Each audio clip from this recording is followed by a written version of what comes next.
നമസ്കാരം. ഡോക്ടറോട് ചോദിക്കാം തത്സമയ ഫോണിംഗ് പരിപാടിയിലേക്ക് എല്ലാ മാന്യ ശ്രോതാക്കൾക്കും സ്വാഗതം. അപ്പോൾ ഇന്ന് നമ്മൾ ചർച്ച ചെയ്യുന്ന ഒരു വിഷയമെന്ന് പറയുന്നത് ഫാറ്റി ലിവർ, അറിയേണ്ട കാര്യങ്ങളെക്കുറിച്ചാണ് ഇന്നും നമ്മൾ ചർച്ച ചെയ്യുന്ന ഒരു വിഷയമെന്ന് പറയുന്നത്. അതുപോലെ തന്നെ അപ്പോൾ ഈ ഒരു വിഷയത്തിനെ കുറിച്ച് സംസാരിക്കാനായിട്ട് നമ്മളോടൊപ്പം ഉള്ളത് കൊട്ടിയം ഹോളിക്രോസ് ഹോസ്പിറ്റലിലെ medical gastroenterologist doctor Sudhanu AB ആണ്. നമുക്ക് ഡോക്ടറിനെ പ്രോഗ്രാമിലേക്ക് സ്വാഗതം ചെയ്യാം. നമസ്കാരം.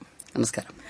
അപ്പോൾ ഡോക്ടർ, നമ്മൾ ഈ ഫാറ്റി ലിവർ എന്ന് പറയുമ്പോൾ തന്നെ പ്രത്യേകമായിട്ടും പണ്ടൊക്കെ ഒരുപാട് മദ്യപാനമാണ് ഇതിന്റെ ഒരു കാരണമെന്ന് പറഞ്ഞു കേട്ടിട്ടുണ്ട്. എന്നാൽ ഇന്ന് നമ്മുടെ ജീവിതശൈലി മാറ്റങ്ങൾ, അതുപോലെ തന്നെ ഭക്ഷണ ക്രമങ്ങൾ കൂടം ഈ ഒരു രോഗം വർദ്ധിച്ചു വരികയാണ്. അപ്പോൾ എന്താണ് സത്യത്തിൽ ഫാറ്റി ലിവർ എന്ന് പറഞ്ഞാൽ? ഫാറ്റി ലിവറിനെ കുറിച്ച് നമ്മൾ ഏറ്റവും സിമ്പിളായിട്ട് പറയുകയാണെങ്കിൽ, നമ്മുടെ ശരീരത്തിൽ കൊഴുപ്പ് കൂടുമ്പോൾ ശരീരത്തിൽ തന്നെ ഒരു അവയവമാണ് കരൾ. അവിടെയും കൊഴുപ്പ് സ്വാഭാവികമായിട്ട് കൂടും. അപ്പോൾ കൊഴുപ്പ് ഒരു പരിധിയിൽ കൂടുതൽ കൂടുമ്പോൾ, അല്ലെങ്കിൽ കൊഴുപ്പ് കൂടി നിൽക്കുന്ന ആൾക്കാരിൽ, ചില ആൾക്കാരിൽ കൊഴുപ്പ് കൂടി നിന്ന കരളിൽ ഇൻഫ്ലമേഷൻ അഥവാ നീര് വരും. നീര് വന്നിട്ട് അത് കരളിന്റെ പ്രവർത്തനത്തെ പിന്നീട് ബാധിക്കാം. സിറോസിസ് പോലുള്ള അസുഖങ്ങളോട്ട് വരാം. നമ്മൾ ഇതിൽ നിന്ന് മനസ്സിലാക്കേണ്ടത്, ശരീരത്ത് കൊഴുപ്പ് കൂടുതലുണ്ട്, അപ്പോൾ അനുബന്ധ രോഗങ്ങളുണ്ട്. അതായത് അമിതവണ്ണം, കൊളസ്ട്രോള്, പ്രഷർ, ഷുഗർ, ഹാർട്ടിന്റെ അസുഖങ്ങൾ, സ്ട്രോക്ക് തുടങ്ങിയ അസുഖങ്ങളൊക്കെ ഇങ്ങനെയുള്ള ആൾക്കാർക്ക് വരാനുള്ള സാധ്യതകൾ കൂടുതലാണ്. അപ്പം നമ്മുടെ ശരീരത്തിലെ കൊഴുപ്പിന്റെ അളവ് അല്ലെങ്കിൽ മെറ്റബോളിസത്തിലെ പോരായ്മകൾ ഉണ്ട്. പല പല അസുഖങ്ങൾക്കും നമുക്ക് റിസ്ക് ഉണ്ട് എന്നാണ് നമ്മൾ ഇതിൽ നിന്ന് മനസ്സിലാക്കേണ്ടത്. ഓക്കെ ഡോക്ടർ, നമുക്ക് എന്തായാലും ആദ്യം തന്നെ ഒരു കോൾ എത്തിയിട്ടുണ്ടായിരുന്നു, നോക്കാം. ഹലോ. ഹലോ, നമസ്കാരം. ഞാൻ കടപ്പാക്കടയിൽ നിന്നാണ് വിളിക്കുന്നത്. ഓക്കെ ചേച്ചി, ഡോക്ടറുണ്ട്, സംസാരിച്ചോളൂ. പറഞ്ഞോളൂ. ഡോക്ടർ, എന്റെ മോക്ക് ഇരുന്നുള്ള ജോലിയാ കേട്ടോ. ഉച്ചയാകുമ്പോഴത്തേന് വയറ് കയറി അങ്ങ് തിരുകും. അത് വലിയ ബുദ്ധിമുട്ടാണ്. അത് എന്ത് ഗ്യാസിന്റെ ആണോ? ഗ്യാസിന്റെ എന്ന് വേണമെങ്കിൽ പറയാം. ഇതിപ്പം വയറ് പെരുക്കം എന്ന് പറയുമ്പോൾ നമ്മൾ ഈ ഫാറ്റ് ലിവറുമായിട്ട് വലിയ ബന്ധം വേണമെന്നില്ല. പക്ഷെ ഫാറ്റ് ലിവറിന്റെ ഉള്ള ആൾക്കാരിൽ ഇങ്ങനെയുള്ള സിംറ്റംസ് കാണാറുണ്ട്. അപ്പം നമ്മൾ വയറ് പെരുക്കമുള്ളവരിൽ എന്താണ് ചെയ്യേണ്ട ചികിത്സകളുണ്ട്. അതും ഇതുമായിട്ട് വലിയ ബന്ധമില്ല. എങ്കിലും ഭക്ഷണം സമയത്ത് കഴിക്കുക, അധികം സ്പൈസി ആയിട്ടുള്ള ഭക്ഷണങ്ങൾ ഒഴിവാക്കുക, കുറഞ്ഞ അളവിൽ കുറേശ്ശായിട്ട് കഴിക്കുക, ഒരുമിച്ച് ഒരുപാട് കഴിക്കാണ്ടിരിക്കുക, അസിഡിറ്റി കുറഞ്ഞ ഭക്ഷണങ്ങൾ ഉപയോഗിക്കുക, അങ്ങനെയൊക്കെയാണുള്ളതാണ് അതിന്റെ ചികിത്സകൾ. അതൊക്കെ എടുത്ത് നോക്കുക. ഭക്ഷണ നിയന്ത്രണം കുറവില്ലെങ്കിൽ ഒരു ഡോക്ടറെ കാണുന്നത് നല്ലതായിരിക്കും. ഡോക്ടർ മരുന്ന് എഴുതുന്നതായിരിക്കും. ഇത് ഫാറ്റ് ലിവറിന്റെ ഒരു വലിയൊരു സിംറ്റമായിട്ട് തോന്നുന്നില്ല. പക്ഷെ ഇരുന്നുള്ള ജോലി എന്ന് പറയുമ്പോൾ അതിനൊരു റിസ്ക് ഫാക്ടറാണ്. നമുക്ക് എന്താണ് എക്സസൈസ് ആവശ്യത്തിന് നടത്താം അല്ലെങ്കിൽ ഒക്കെ കുറയുമ്പോൾ ശരീരത്തെ കൊഴുപ്പ് അടിഞ്ഞുകൂടാനുള്ള സാധ്യതകളുണ്ട്. അതിൽ നിന്നും ഫാറ്റ് ലിവർ വരാനുള്ള സാധ്യതകളുണ്ട്. പക്ഷേ നമുക്കിതിൻ്റെ ഒരു ഡയറക്റ്റ് സിംറ്റം ലക്ഷണമായിട്ട് പറയാൻ കഴിയുകയില്ല. ഞാൻ ഈ പറഞ്ഞ കാര്യങ്ങളൊക്കെ ഭക്ഷണത്തിലും ബാക്കിയൊക്കെ വരുത്തി നോക്കിയിട്ട് വ്യത്യാസമില്ലെങ്കിൽ ഡോക്ടറെ കാണുന്നത് നല്ലതായിരിക്കും. ഓക്കെ, ശരി. ഓക്കെ. അപ്പോൾ ഡോക്ടർ, പലപ്പോഴും ഇപ്പോൾ നേരത്തെ വിളിച്ച് ചേച്ചി പറഞ്ഞതുപോലെ ഒരു വയറുവേദന അല്ലെങ്കിൽ പെട്ടെന്നൊരു വയറ് പെരുപ്പം കണ്ടാൽ തന്നെ ഈ ഒരു രോഗമാണോ എന്ന് ചിന്തിച്ചു പോകും. എന്താണ് യഥാർത്ഥത്തിൽ ഇതിന്റെ ലക്ഷണങ്ങൾ എന്ന് പറയുന്നത്? ഫാറ്റ് ലിവറിൽ നമുക്കൊരു 70-80% ആൾക്കാരിലും സാധാരണയായിട്ട് ലക്ഷണങ്ങളൊന്നും കാണാറില്ല.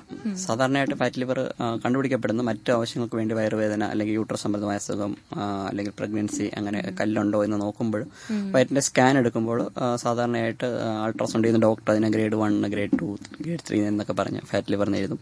അപ്പോൾ അതുമായിട്ട് ലിവർ എന്ന് കേൾക്കുമ്പോൾ ആൾക്കാർക്ക് ഇപ്പോൾ പേടിയായിട്ട് തുടങ്ങിയിട്ടുണ്ട്. അപ്പോൾ ലിവറിന്റെ മാരകമായ അസുഖമാണോ എന്ന് കരുതിയിട്ടാണ് ആൾക്കാർ സാധാരണ വരുന്നത്. അപ്പോൾ അതാണ് അതിന്റെ ഇത്. ലക്ഷണങ്ങൾ കാണാറില്ല, എങ്കിലും അപൂർവമായിട്ടുള്ള ലക്ഷണങ്ങൾ സാധാരണ ആൾക്കാർ കണ്ടുവരുന്നത് നമുക്ക് കരൾ സ്ഥിതി ചെയ്യുന്ന ശരീരത്തിന്റെ അത് വയറിന്റെ മേലെ ഭാഗത്ത് വലതുവശത്തായിട്ടാണ്. ആ ഭാഗത്ത് ചെറിയ അസ്വസ്ഥതകൾ, ചെറിയ രീതിയിലെ വേദന, പിന്നെ ചില ആൾക്കാരിൽ ക്ഷീണം, അമിതമായിട്ടുള്ള ക്ഷീണം, ഇതൊക്കെയാണ് ഇതിന്റെ ഫാറ്റ് ലിവറിന്റെ ലക്ഷണം എന്ന് വേണമെങ്കിൽ പറയാവുന്നത്. പക്ഷെ ഇത് ഒന്നും ഫാറ്റ് ലിവറിന് സ്പെസിഫിക് ആയിട്ടുള്ള സിംറ്റംസ് അല്ല. എല്ലാവരിലും ഇത് കാണണമെന്നും ഇല്ല. അപ്പോൾ എന്ത് മൂലമാണ് ഇത് ഉണ്ടാകുന്നത്? ഇതിന് ഒരു കാരണമെന്ന് സ്പെസിഫൈ ചെയ്ത് പറയാൻ ഒറ്റ കാരണമായിട്ട് പറയാൻ പറ്റില്ല. ഞാൻ ഈ പറഞ്ഞ പോലെ പല കാരണങ്ങൾ കൊണ്ട് ശരീരത്തിൽ കൊഴുപ്പ്, ഫാറ്റ് എന്ന് പറഞ്ഞാൽ കൊഴുപ്പ് കൂടുന്നു. അപ്പൊ ആ കൂടുന്നു. അപ്പൊ നമ്മുടെ ശരീരത്തിൽ കൊഴുപ്പ് കൂടുമ്പോൾ കവിളിൽ കൊഴുപ്പ് കൂടും, കാലിൽ കൂടും, അല്ലെങ്കിൽ വയറ്റിൽ കൊഴുപ്പ് കൂടും. അതേ കണക്ക് തന്നെ കരളിലും കൂടും. പിന്നെ കൊഴുപ്പിന്റെ മെറ്റബോളിസത്തിൽ കൊഴുപ്പിന്റെ നിയന്ത്രണത്തിൽ കരളിന് സുപ്രധാനമായ പങ്കുണ്ട്. അപ്പോൾ അതിനകത്ത് എന്തെങ്കിലും തകരാറുകൾ പല കാര്യങ്ങളും ജനിതകമായ കാരണങ്ങൾ കൊണ്ടോ മറ്റു കാരണങ്ങൾ കൊണ്ടോ വന്നു കഴിഞ്ഞാൽ നമുക്ക് കരളിൽ കൊഴുപ്പടിയുന്ന ഇത് കൂടും. അങ്ങനെ ഫാറ്റ് ലിവർ വരാം. ഇതാണ് പ്രധാനമായിട്ടുള്ള കാരണം. ശരീരത്തിൽ കൊഴുപ്പ് കൂടുമ്പോൾ അത് കരളിലും സ്വാഭാവികമായിട്ട് കൂടുന്നു എന്ന് വേണം പറയാം. അപ്പോൾ ഡോക്ടർ കാരണം പറഞ്ഞു, ലക്ഷണങ്ങൾ പറഞ്ഞു, അതുപോലെ തന്നെ നമ്മൾ ഇത് ഈ സങ്കീർണമാകുന്ന ഒരു അവസ്ഥയുണ്ട്. ഏത് സ്റ്റേജ് മുതലാണ് നമുക്ക് മരുന്ന് കഴിച്ചു തുടങ്ങേണ്ടത്? നമുക്ക് ഇപ്പോൾ നമ്മൾ ഈ അൾട്രാസൗണ്ടിൽ സ്റ്റേജ് എന്ന് കണ്ടിട്ട് നമ്മൾ അതിനെ ലിവർ ഡിസീസിന്റെ സിവിയറിറ്റി ആയിട്ട് അതിനൊരു ബന്ധമില്ല. അപ്പം ഗ്രേഡ് 2 ആണ് അല്ലെങ്കിൽ ഗ്രേഡ് വെച്ചിട്ട് ചികിത്സ അങ്ങനെയില്ല നമുക്ക്. അപ്പം ഇതിനകത്തുള്ളത് ഫാറ്റ് ലിവർ കണ്ടുപിടിക്കുമ്പോൾ അതിനകത്ത് നമ്മൾ മനസ്സിലാക്കേണ്ടത് കൊഴുപ്പിന്റെ മെറ്റബോളിസത്തിൽ ശരീരത്തിൽ പ്രശ്നമുണ്ട്. ഒന്നുകിൽ നമ്മൾ അമിതമായിട്ട് കൊഴുപ്പ് കഴിക്കുന്നുണ്ട്, അല്ലെങ്കിൽ നമുക്ക് എക്സസൈസ് കുറവാണ്, കൊഴുപ്പിനെ മെറ്റബോളൈസ് ചെയ്യാനുള്ള നമ്മൾ ചെയ്യുന്നില്ല, അങ്ങനെയാണ് അതിന്റെ അർത്ഥം. അപ്പൊ അത് കരളിൽ അടിയുന്നുണ്ട്. ഇതിന് ചികിത്സ ശരിക്കും നമ്മൾ തിയററ്റിക്കലി പറയുകയാണെങ്കിൽ ആവശ്യമായിട്ട് വരുന്ന കരളിൽ നീര് വരുന്ന അവസ്ഥ, അത് ഫാറ്റ് ലിവർ കഴിഞ്ഞിട്ട് അതിന്റെ ഒരു അടുത്ത സ്റ്റേജ് എന്ന് വേണം പറയാൻ. ഫാറ്റ് കൂടി കരളിൽ നീര് വരുന്ന സ്റ്റേജ് തൊട്ട് ഇതിന് പ്രത്യേക തരത്തിലുള്ള മരുന്നുകൾ വേണം. പക്ഷെ ഫാറ്റ് ലിവർ എന്ന് ഡിറ്റക്ട് ചെയ്യുകയാണെങ്കിൽ തന്നെ നമ്മൾ ഉടനെ തന്നെ ശരീരത്തിലെ കൊഴുപ്പ് കുറയാനുള്ള ജീവിതശൈലി മാർഗങ്ങൾ, ഡയറ്റ് കൺട്രോൾ, എക്സസൈസ്. ആ ഒരു കാര്യത്തിലേക്ക് കിടക്കാം. നമുക്ക് മറ്റൊരു കോൾ എത്തിയിട്ടുണ്ട്. Okay, hello. ഹലോ, നമസ്കാരം. ഹലോ. ഹലോ. ഹലോ. ചേച്ചി ഡോക്ടർ ഉണ്ട്, സംസാരിച്ചോളൂ. പറഞ്ഞു. സാർ, നമുക്കിപ്പോ ഫുഡ് അലർജി ആണെന്നും കണ്ടല്ലേ, പിന്നെ ആ ഫുഡ് വീണ്ടും നമ്മൾ കഴിക്കുമ്പോൾ വീണ്ടും ചെറിയ ചെറിയ അലർജി കാണിക്കുന്നത്, അത് ലിവറുമായിട്ട് എന്തെങ്കിലും ബന്ധമുണ്ടോ? ലിവറിന് എന്തെങ്കിലും പ്രശ്നം വരുമോ? സാധാരണഗതിയിൽ ലിവറും ഈ ഫുഡ് അലർജിയും തമ്മിൽ ബന്ധമില്ല. അപ്പൊ നമ്മൾ ഇങ്ങനെയുള്ള കണ്ടീഷൻസ് ചെയ്യേണ്ടത് സാധാരണ ഡോക്ടറുടെ നിർദ്ദേശപ്രകാരം ആ തരത്തിലുള്ള ഭക്ഷണങ്ങൾ, നമുക്ക് ഏത് തരത്തിലുള്ള ഭക്ഷണമാണോ അലർജി ഉണ്ടാക്കുന്നത് അത് പരമാവധി ഒഴിവാക്കുക എന്നുള്ളത് തന്നെയാണ് അതിന്റെ ചികിത്സ. ഫുഡ് അലർജി ഉണ്ടെങ്കിൽ അത് ആ ഭക്ഷണം ഒഴിവാക്കുക. അതിന് ഫാറ്റ് ലിവറോ അല്ലെങ്കിൽ ലിവറുമായിട്ട് അതിന് ബന്ധമില്ല. നമ്മൾ ഈ അലർജിയുടെ മെഡിസിൻസ് കണ്ടിന്യൂസ് കഴിക്കുമ്പോഴും ലിവറിന് എന്തെങ്കിലും പ്രശ്നം വരുമോ? സാധാരണഗതിയിൽ ഇല്ല. ഇപ്പം ഡോക്ടർ ഇപ്പോൾ ഒരു അങ്ങനെ കുഴപ്പമുള്ള മരുന്നുകൾ തരികയാണെങ്കിൽ അത് ലിവർ ഫംഗ്ഷൻ നമുക്ക് ക്രമേണ നോക്കിക്കൊണ്ടിരിക്കാനുള്ള ഓപ്ഷൻസ് ഉണ്ട്, അല്ലെങ്കിൽ ഡോക്ടർ അത് നിർദ്ദേശിക്കുന്നതാണ്. സാധാരണഗതിയിൽ ലിവറിന് പ്രശ്നം ഉണ്ടാകുന്ന മരുന്നുകൾ നമ്മൾ ഡോക്ടർ പ്രിസ്ക്രൈബ് ചെയ്യുമ്പോൾ ലിവർ ഫംഗ്ഷൻ ഇടവേളകളിൽ ചെയ്ത് നോക്കാറുണ്ട്. അപ്പം ഈ ഡോക്ടർ അങ്ങനെ നിർദ്ദേശിച്ചില്ലെങ്കിൽ അതിന്റെ അർത്ഥം കരളിനെ ബാധിക്കുന്ന മരുന്നുകൾ ആയിരിക്കില്ല ഡോക്ടർ ഒരുപക്ഷെ പ്രിസ്ക്രൈബ് ചെയ്തത്. ശരി സാറേ, താങ്ക് യു. ഓക്കെ. ഓക്കെ ചേച്ചി, വിളിച്ചതിൽ സന്തോഷം. ഡോക്ടർ, നമുക്ക് എന്തായാലും മറ്റൊരു കോള് കൂടെ വെയിറ്റ് ചെയ്യുന്നുണ്ട്. ആരാണെന്ന് നോക്കാം. ഹലോ. ഹലോ, നമസ്കാരം. നമസ്കാരം. ഞാൻ മങ്ങാടുന്ന് വിളിക്കുകയാണ്. എന്റെ അനീഷിനാണ്. ഓക്കെ ചേട്ടാ, ഡോക്ടർ ഉണ്ട്, സംസാരിച്ചോളൂ. പറഞ്ഞോളൂ. സാറേ, പിന്നെ ഈ ഫാറ്റ് ലിവർ നമുക്ക് ഈ ഫുഡിനകത്ത് നമ്മൾ എന്തൊക്കെയാണ് ഒഴിവാക്കേണ്ടത്? ഇതിൽ ഫുഡിനകത്ത് എന്തെങ്കിലും ഒഴിവാക്കേണ്ടതായിട്ടുണ്ടോ? നമുക്ക് ഫാറ്റ് ലിവർ എന്ന് ഞാൻ നേരത്തെ പറഞ്ഞു, കൊഴുപ്പ് കരളിൽ അടിയുന്നതാണ്. അപ്പം അതിനകത്ത് വേണ്ടത് കൊഴുപ്പ് അമിതമായിട്ടുള്ള ഭക്ഷണങ്ങൾ ഒഴിവാക്കുക. അതിപ്പം നമുക്ക് പറയുകയാണെങ്കിൽ എണ്ണമയമുള്ളത്, ഓയിലി ആയിട്ടുള്ളത്, വെണ്ണ, നെയ്യ്, ബട്ടർ, അങ്ങനെയുള്ള കാര്യങ്ങളൊക്കെ ഉണ്ടല്ലോ, അതൊക്കെ ഒഴിവാക്കുക. അപ്പം നമ്മൾ സാധാരണ ഇപ്പം നമ്മൾ പറയുകയാണെങ്കിൽ ബേക്കറി സാധനങ്ങൾ, പലഹാരങ്ങൾ, red meat, biryani, fried rice, പിന്നെ നമ്മുടെ പൊരിപ്പ് വകത്തിലുള്ള പഴംപൊരി, വട, അങ്ങനെയുള്ള സാധനങ്ങളൊക്കെ അമിതമായിട്ട് കൊഴുപ്പുള്ളതും നല്ല കൊഴുപ്പ് ഇല്ലാത്തതുമായ ഭക്ഷണങ്ങളാണ്. അപ്പോൾ അതൊക്കെ ഒഴിവാക്കുക. പിന്നെ ഇതിനകത്തുള്ളത് വേറൊരു കാര്യം, കാർബോഹൈഡ്രേറ്റ്, അത് അന്നജം എന്ന് പറയും. അതും ശരീരത്തിലേക്ക് വന്നു കഴിഞ്ഞാൽ അത് പിന്നെ കൊഴുപ്പാക്കി ശരീരം മാറ്റും. അപ്പം കാർബോഹൈഡ്രേറ്റിന്റെ അളവും നമ്മൾ നല്ല രീതിയിൽ കുറയ്ക്കേണ്ടതാണ്. പിന്നെ അതിന്റെ കൂടെ ചായ എന്താണേലും ഓവറായിട്ട് ഒന്നും പാടില്ല എന്ന് തന്നെയാണ് പറയാറുണ്ട്. ചായയിലാണെങ്കിൽ ഇപ്പം പാലിൽ നിന്നാണല്ലോ നെയ്യും വെണ്ണയൊക്കെ വരുന്നത്. അപ്പം അതിനകത്ത് എന്തായാലും കൊഴുപ്പ് കാണും. അപ്പം നമ്മൾ കൊഴുപ്പ് കുറഞ്ഞ ഭക്ഷണം വരുമ്പോൾ പാലും വേണമെങ്കിൽ ഒഴിവാക്കാമെന്ന് തന്നെ വേണം പറയാൻ.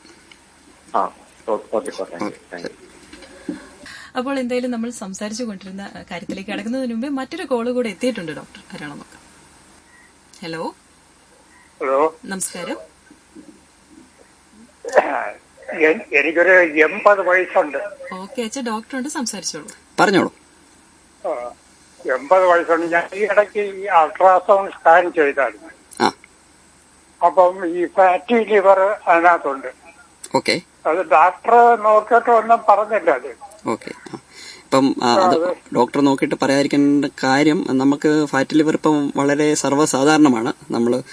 നമ്മുടെ ജനസംഖ്യയിൽ ഒരു 30% പേർക്കോളം ഇത് കാണപ്പെടുന്നുണ്ട്. അപ്പൊ അതൊരു നമുക്കൊരു എന്താ പറയണ്ടേ, അത്ര അപകടകാരിയല്ല, പക്ഷെ നമ്മൾ ശ്രദ്ധിക്കണം എന്നാണ് അതിന്റെ അർത്ഥം. അപ്പം നമ്മൾ ഫാറ്റ് ലിവർ കണ്ടുപിടിച്ചാലും നമ്മൾ ആദ്യം ചെയ്യേണ്ടത്, നമുക്ക് ഇത് ഉണ്ടാക്കുന്ന എന്തെങ്കിലും കാരണങ്ങൾ ഉണ്ടോ, അതായത് ഷുഗർ, പ്രഷർ, കൊളസ്ട്രോൾ, അമിതവണ്ണം, മദ്യപാനം തുടങ്ങിയ ഘടകങ്ങൾ എന്തെങ്കിലും ഉണ്ടോ എന്ന് നോക്കണം. പിന്നീട് അത് നമ്മുടെ കരളിൽ നീരെന്തെങ്കിലും ഉണ്ടോ, ലിവർ ഫംഗ്ഷൻ ടെസ്റ്റ്, പിന്നെ തുടങ്ങിയ അങ്ങോട്ടുള്ള ടെസ്റ്റുകളുണ്ട്. നമുക്ക് ഷുഗർ ഉണ്ടോ നോക്കുന്ന HbA1c, fasting blood sugar, cholesterol നോക്കുന്ന ലിപ്പിഡ് പ്രൊഫൈൽ തുടങ്ങിയ ടെസ്റ്റുകളൊക്കെ ചെയ്യുക.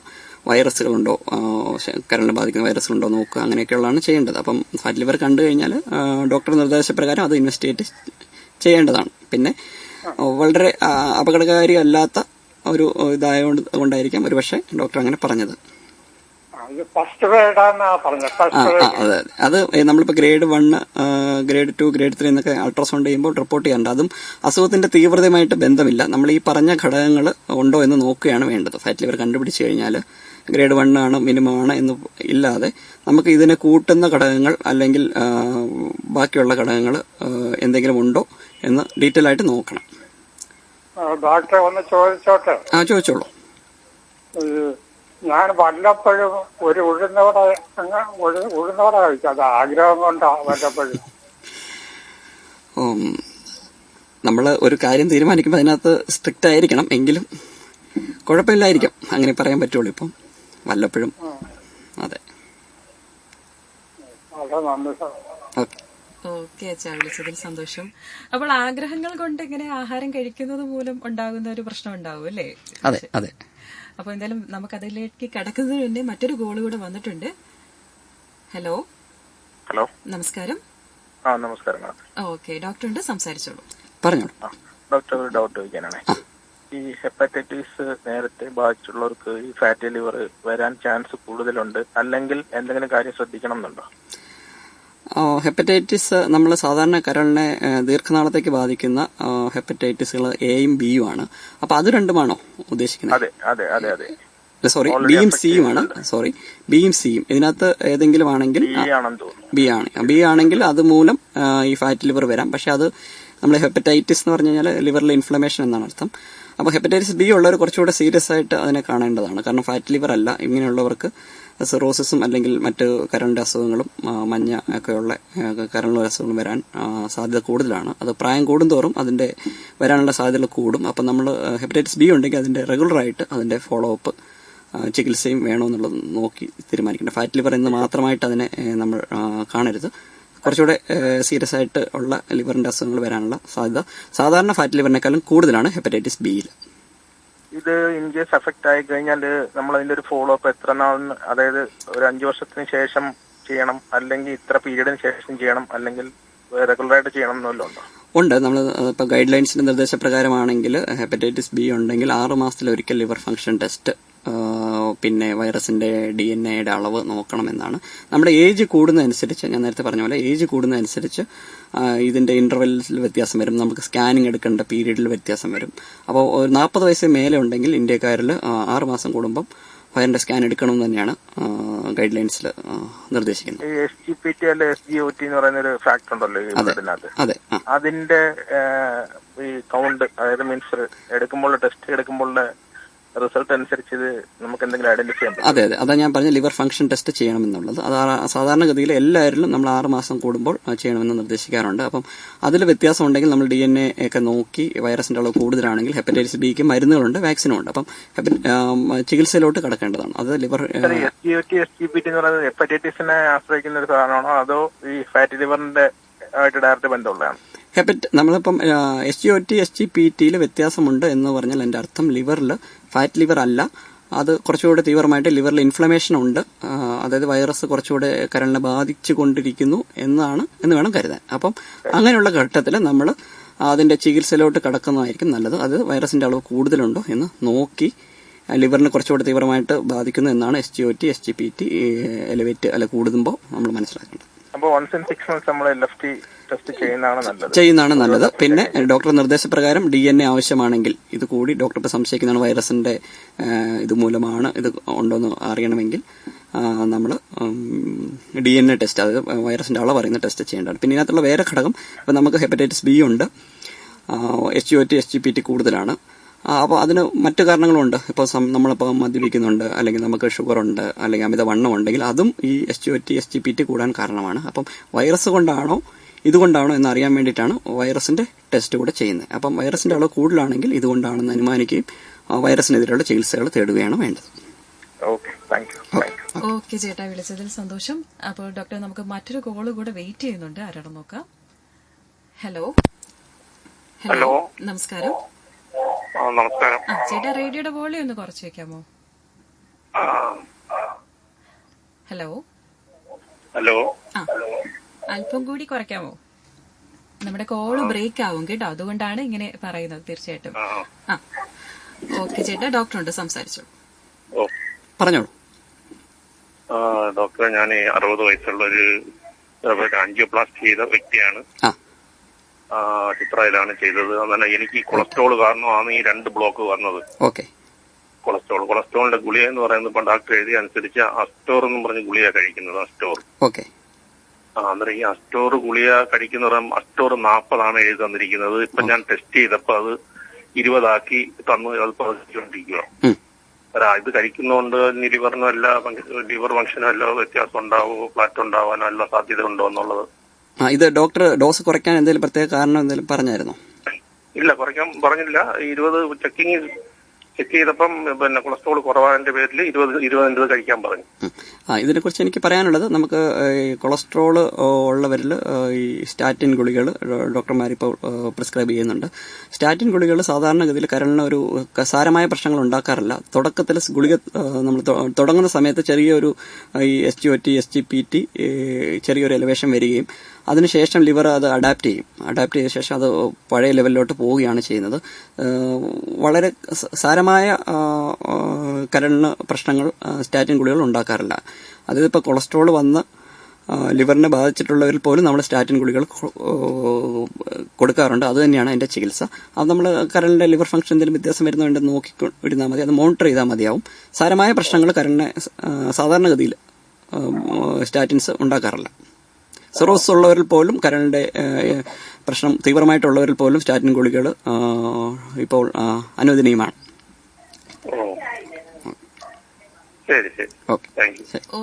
അപ്പൊ ഡോക്ടർ, നമ്മൾ പലതരം മരുന്നുകൾ സ്റ്റീറോയിഡ് ഒക്കെ എടുക്കുന്ന ഒരു സമയം ഉണ്ട്. അപ്പോൾ ഈ ഒരു മരുന്നുകളൊക്കെ കഴിക്കുന്നത് കൊണ്ട് ഭാവിയിൽ ഫാറ്റി ലിവർ ഉണ്ടാവാനുള്ള സാധ്യതയുണ്ട്?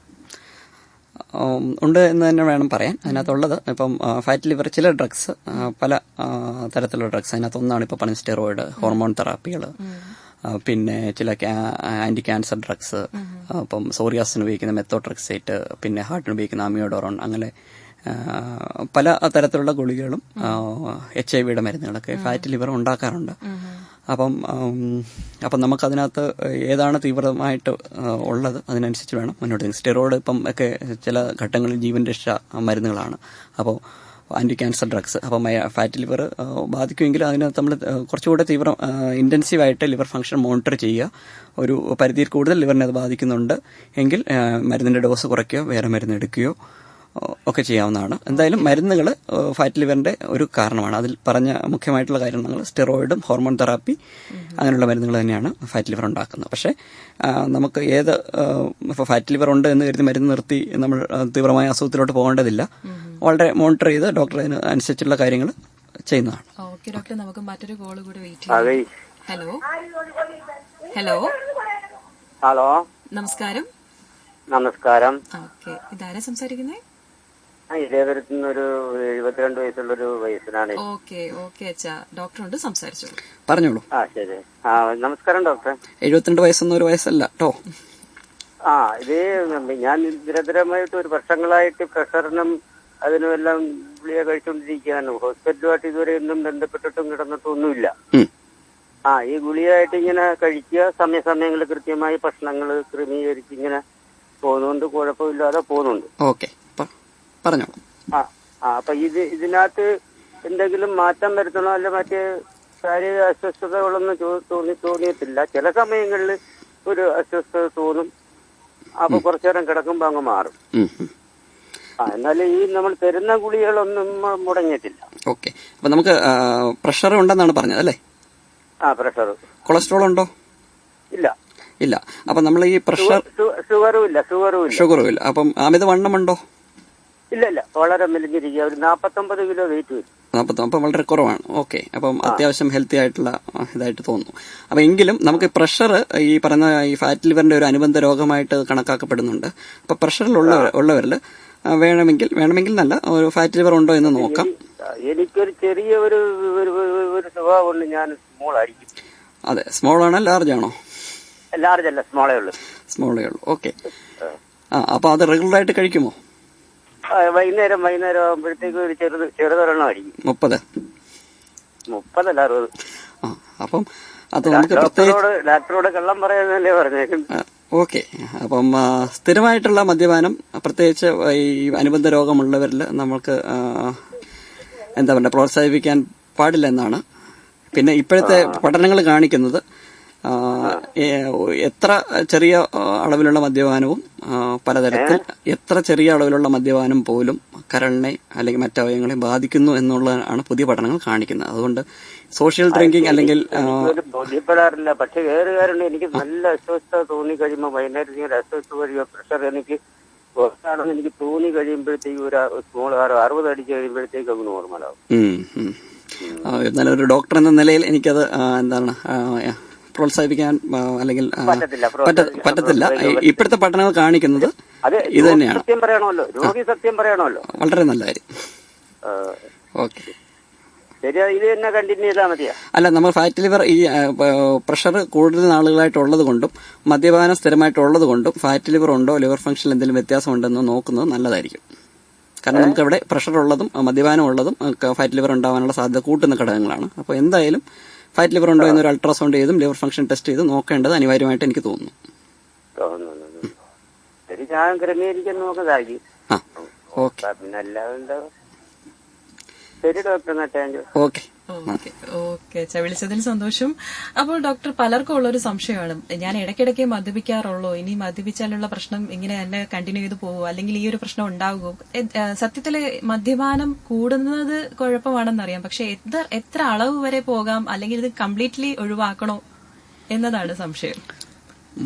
ഇത് നമ്മൾ ഇതുവരെയുള്ള കഴിഞ്ഞ 2-3 കൊല്ലം മുമ്പ് വരെയുള്ള ഒരു ഇതിൽ കുറഞ്ഞ അളവിലുള്ള മദ്യപാനം അല്ലെങ്കിൽ സോഷ്യൽ ഡ്രിങ്കിങ് ഒരുപക്ഷെ ചിലപ്പോൾ കൊളസ്ട്രോളൊക്കെ കുറയ്ക്കും, HDL കൊളസ്ട്രോളൊക്കെ കുറയ്ക്കുമെന്ന്, അത് കുറച്ചൊക്കെ ഉണ്ട്, അത് ഹാർട്ടിന് പ്രൊട്ടക്റ്റീവ് ആണെന്നുള്ള പഠനങ്ങളുണ്ടായിരുന്നു. അത് പലരും അത് എടുത്തിട്ട് പ്രൊജക്റ്റ് ചെയ്തിട്ട് അതിനനുസരിച്ച് നീങ്ങാറുണ്ട്. പക്ഷേ സമീപകാലത്തുള്ള പഠനങ്ങൾ കാണിക്കുന്നത് ഒരുപക്ഷെ നമ്മുടെ ഈ എന്താ പറയണ്ടേ ജീവിത സാഹചര്യങ്ങളിൽ ഈ പ്രഷർ, ഷുഗർ, അമിതവണ്ണം, കൊളസ്ട്രോൾ എന്നിവ കൂടുന്നുകൊണ്ടായിരിക്കും ചെറിയ അളവിൽ ഉള്ള മദ്യപിക്കുന്നവരിൽ പോലും ഇത് ലിവറിന്റെയും അല്ലെങ്കിൽ മറ്റു അസുഖങ്ങളും കൂട്ടുന്നതായിട്ട് കാണുന്നുണ്ട്.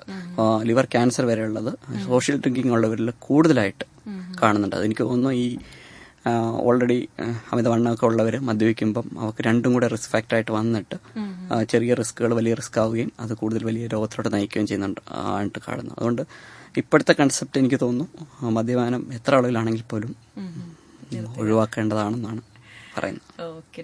അപ്പോൾ അതുപോലെ തന്നെ ഇപ്പോൾ അമിതവണ്ണം ഉണ്ടെങ്കിൽ ഫാറ്റി ലിവർ ഉണ്ടെന്ന് പറയുന്നുണ്ട്. അതുപോലെ തന്നെ ഡയറ്റ് ചെയ്ത് പട്ടിണി കിടന്നുകൊണ്ട് ഡയറ്റ് ചെയ്യുന്ന ഒരു വിഭാഗം ആളുകളുണ്ട്.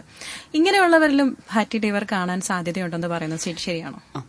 ഇത് ശരിയാണ്. അതിനകത്തുള്ളത് പ്രശ്നം നമ്മളിപ്പം അമിതവണ്ണമുണ്ട് അല്ലെങ്കിൽ അപ്പോൾ വെയിറ്റ് കുറയ്ക്കണം. അപ്പോൾ വെയിറ്റ് കുറയ്ക്കുമ്പം അതിനൊരു പരിധിയുണ്ട്. നമ്മൾ അതായത് 10% വെയിറ്റ് 6 മാസം കൊണ്ട് കുറച്ചാൽ മതി.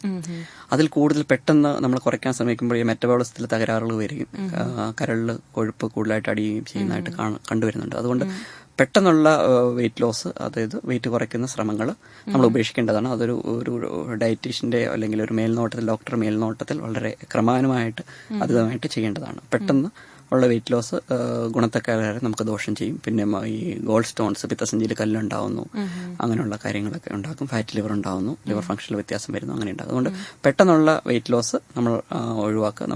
നമ്മൾ ഈ വെയിറ്റ് ലോസ് വരുമ്പോൾ നമ്മൾ ചെയ്യേണ്ടത്, ആദ്യത്തെ ആവേശത്തിന് വെയിറ്റ് ലോസ് ആയി പിന്നെയും തിരിച്ചു പോയി കിട്ട് പ്രത്യേകിച്ച് പറയാനൊന്നുമില്ല. നമ്മൾ ക്രമേണ വെയിറ്റ് പയ്യത്തെ തിന്നൽ പനയും തിന്നും പറഞ്ഞ പോലെ ക്രമേണ വെയിറ്റ് ലോസ് എടുക്കുക, എന്നിട്ട് അത് മെയിൻറ്റെയിൻ ചെയ്യുക. അതാണ് ഏറ്റവും ഡിഫിക്കൽട്ടായിട്ടുള്ളതും ഏറ്റവും ബലം ചെയ്യുന്നതുമായിട്ടുള്ള കാര്യം.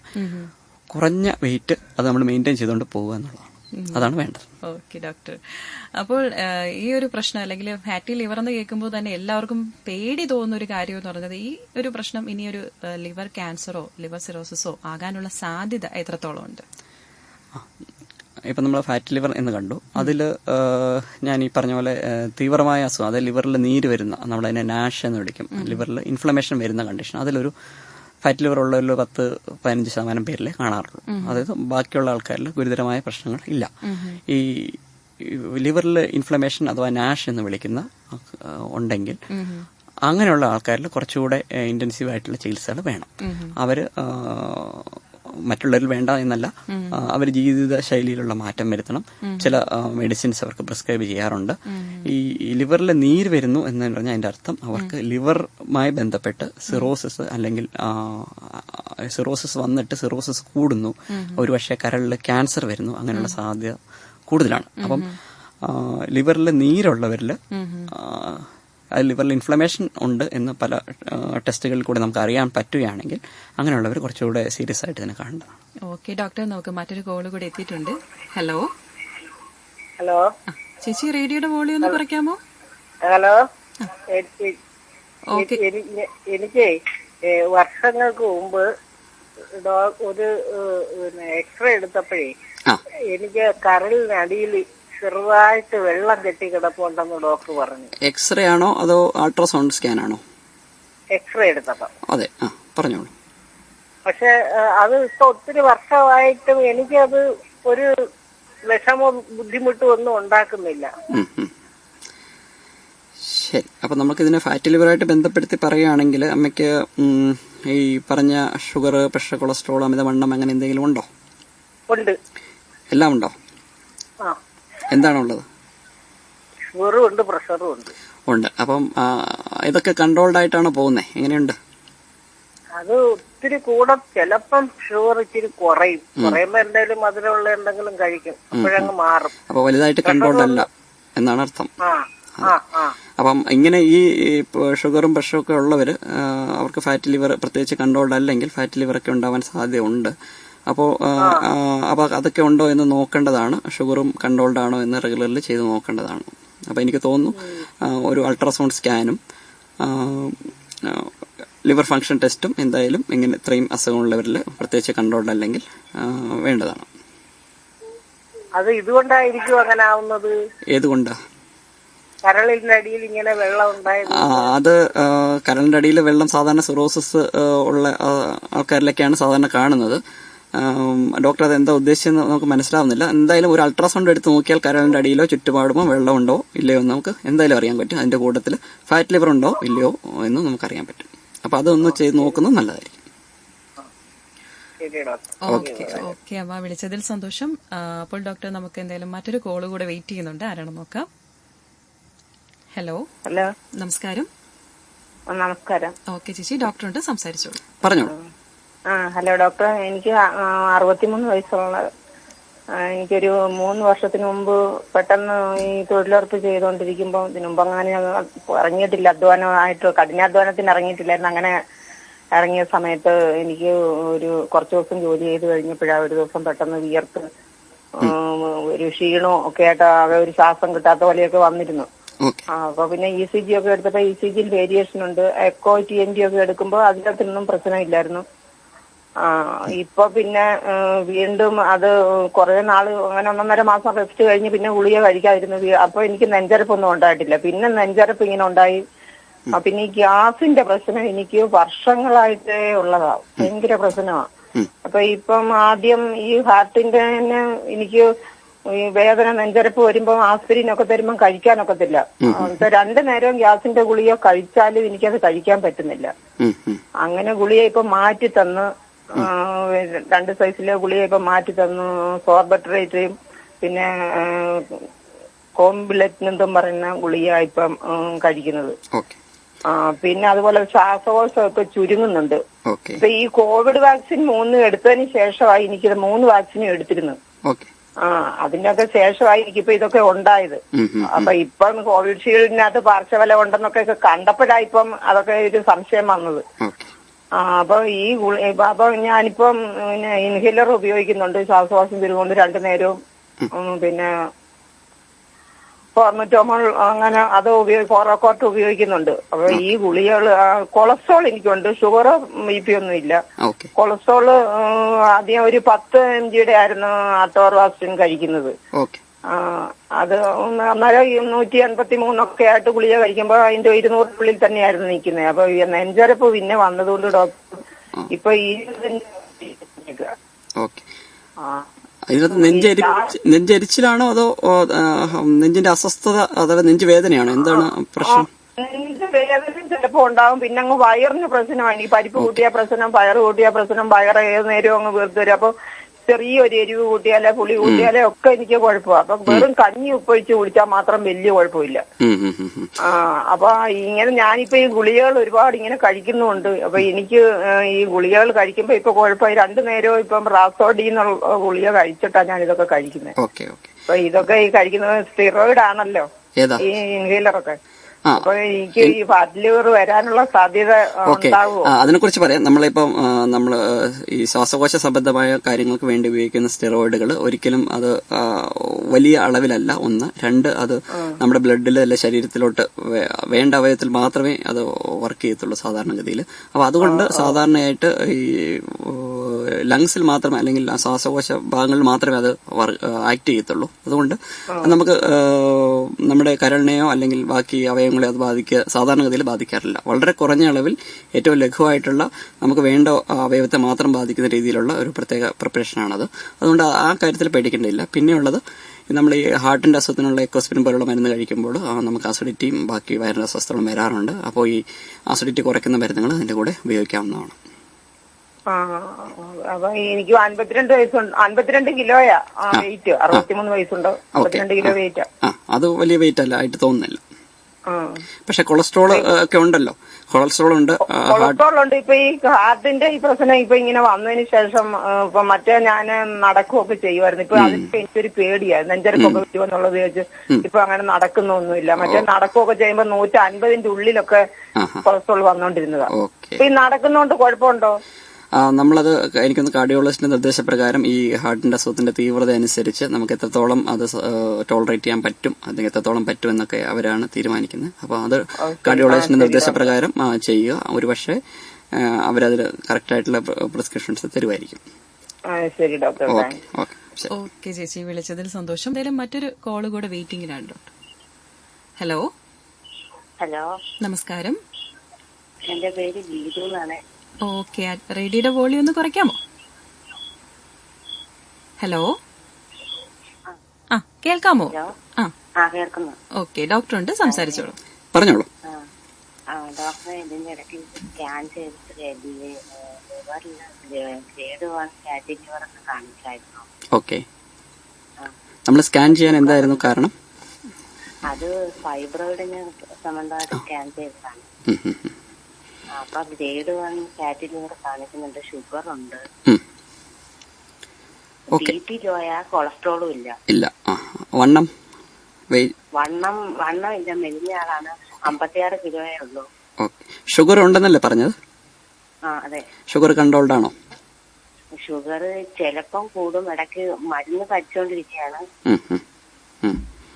ഓക്കെ, അപ്പം നമ്മള് ഗുളികയാണ്, ഇൻസുലിൻ അല്ല. ഗുളികയാണ്, ഇൻസുലിൻ അല്ല അല്ലേ? അത് എന്തുമായിക്കോട്ടെ. ഇപ്പം നമുക്ക് ഇതിനകത്തുള്ള ഫാറ്റ് ലിവറിന് കാരണമായ ഒരു ഘടകം ഷുഗറുണ്ട്. മറ്റ് കാരണങ്ങളില്ല എന്ന് വേണം കരുതാൻ. അപ്പം ഗ്രേഡ് 1 ഫാറ്റ് ലിവർ കണ്ടു. അപ്പം നമ്മൾ നോക്കേണ്ടത് ലിവറിൽ ഇൻഫ്ലമേഷൻ ഉണ്ടോ, ലിവർ ഫംഗ്ഷൻ ടെസ്റ്റ് ഉണ്ടോ, വ്യത്യാസമുണ്ടോ എന്ന് നോക്കാം നമുക്ക് സാധാരണഗതിയിൽ. പിന്നീട് ഈ വേണമെങ്കിൽ ഡീറ്റെയിൽ ആയിട്ടുള്ള കൊളസ്ട്രോൾ ഫാസ്റ്റിംഗ് ലിപ്പിഡ് പ്രൊഫൈൽ എന്ന് പറയും, അതുണ്ടോ നോക്കാം. ബാക്കി വൈറസിന്റെ മാർക്കേഴ്സ് അങ്ങനെയുള്ള കാര്യങ്ങളൊക്കെ ഉണ്ടോ എന്ന് നോക്കാം. കാരണം ഫാറ്റ് ലിവർ കൂടാൻ ഉള്ള കാരണങ്ങൾ മറ്റു കാരണങ്ങൾ ഉണ്ടോ എന്ന് നോക്കാം. അതിനെ കൺട്രോൾ ചെയ്യുക. ഡയറ്റൊക്കെ ഷുഗറിൻ്റെതായ ഡയറ്റ് എടുക്കുക. ഷുഗർ വളരെ സ്ട്രിക്റ്റ് ആയിട്ട് കൺട്രോൾ ചെയ്ത് പോകുക. ഫ്രീക്വൻ്റ് ആയിട്ട് ചെക്കപ്പ് നടത്തുക എന്നൊക്കെ ഉള്ളതാണ് ഇതിനകത്ത് ചെയ്യേണ്ട കാര്യം. ഓക്കെ ചേച്ചി, വിളിച്ചതിൽ സന്തോഷം. അപ്പോൾ ഡോക്ടർ, നമുക്ക് എന്തെങ്കിലും ക്വസ്റ്റ്യനിലേക്ക് കിടക്കുന്നതിന് മുമ്പ് മറ്റൊരു കോള് കൂടെ എത്തിയിട്ടുണ്ട്. ഹലോ, നമസ്കാരം ഡോക്ടർ. നമസ്കാരം, പറഞ്ഞോളൂ. എനിക്ക് ഒരു 4-5 കൊല്ലത്തിന് മുമ്പേ സാറേ ഭയങ്കര വണ്ണമായിരുന്നു. അപ്പൊ ഭയങ്കര ഇതുപോലെ സാറ് പറഞ്ഞ ഭയങ്കര വണ്ണം വെച്ച് എത്ര കിലോ ഉണ്ടായിരുന്നു? ഒരു വണ്ണം ഉണ്ടായിരുന്നു. അങ്ങനെ ഭയങ്കര ക്ഷീണമായിരുന്നു എപ്പോഴും. അങ്ങനെ ഷുഗർ ഉണ്ട് എനിക്ക്, വേറെ പ്രഷറൊന്നും ഇല്ല. അങ്ങനെ ഇങ്ങനെ ഇരുന്നപ്പോ കൂട്ടുകാരന്മാരൊക്കെ പറഞ്ഞു പങ്കജാക്ഷനെ കൊണ്ട് കാണിക്കാൻ പറഞ്ഞു. അവിടെ കൊണ്ട് കാണിച്ചു. അപ്പൊ എനിക്ക് ESA ഉള്ളതുകൊണ്ട് സാറ് എഴുതുന്നതൊക്കെ ESA കൊണ്ട് കാണിച്ചപ്പോ അവര് പറഞ്ഞു ആ ഇതില് ബെൻസീറില് ഒരു കോഴിലിട്ട് ടെസ്റ്റ് ചെയ്തു. അപ്പൊ പറഞ്ഞ് ഫാറ്റി ലിവറിന്റെ തുടക്കമാ. അപ്പൊ ഞാൻ ഈ കപ്പലണ്ടി കഴിക്കുമായിരുന്നു, സോഡ കുടിക്കുമായിരുന്നു കൂടെ. അപ്പൊ പങ്കജാക്ഷൻ ഡോക്ടർ വെച്ച് വെള്ളം അടിക്കുകയും ചോദിച്ചു. ഞാൻ പറഞ്ഞില്ല, ഞാൻ 27 കൊല്ലം തുണിക്കടയിലായിരുന്നു. അപ്പൊ സമയത്തിന് ആഹാരം കഴിക്കാൻ ഒക്കത്തില്ലായിരുന്നു. അപ്പൊ അതൊന്ന് മാറി. ഈ ബോഡി ലീവ് 300 എഴുതി തന്നായിരുന്നു. അപ്പൊ 1 മാസത്തിന് വളരെ മെലിഞ്ഞു. പിന്നെ കുറെ നാൾ ഈ അങ്ങനെ അസുഖം ഇല്ല. ഞാൻ എരിവ് പുളിയൊന്നും കഴിക്കത്തില്ലായിരുന്നു. ഈ 2 മാസത്തിന് മുമ്പ് ഭയങ്കര ക്ഷീണമായിരുന്നു എനിക്ക്. അപ്പൊ എനിക്ക് തോന്നി സാറേ, ഈ ചിലപ്പോഴേ നമ്മൾ ഗ്യാസ് പോകുമ്പോ ഭയങ്കര സ്മെല്ലാണല്ലോ ഈ അതുള്ളപ്പോ. അതും നമ്മുടെ ഫാറ്റ് ലിവറുമായിട്ടൊന്നും ബന്ധമില്ല. പിന്നെ അല്ല, ഫാറ്റ് ലിവർ അതുമായിട്ട് വലിയ ബന്ധമില്ല. വണ്ണം എത്ര ഉണ്ടായിരുന്നു ആദ്യം? 75 കിലോ ഉണ്ടായിരുന്നു. ഇപ്പൊ കുറവാ, ഇപ്പം ഒരു 50-നകത്തേ ഉള്ളു. അപ്പോൾ യുഡിലിവർ സാധാരണഗതിയിൽ ലിവറിന്റെ ഇൻഫ്ലമേഷൻ അല്ലെങ്കിൽ ലിവർ ഫംഗ്ഷൻ ടെസ്റ്റുകളിൽ ഇംപ്രൂവ്മെന്റ് വരുത്താൻ വേണ്ടി നമ്മൾ ഉപയോഗിക്കുന്ന ഒരു മരുന്നാണ്.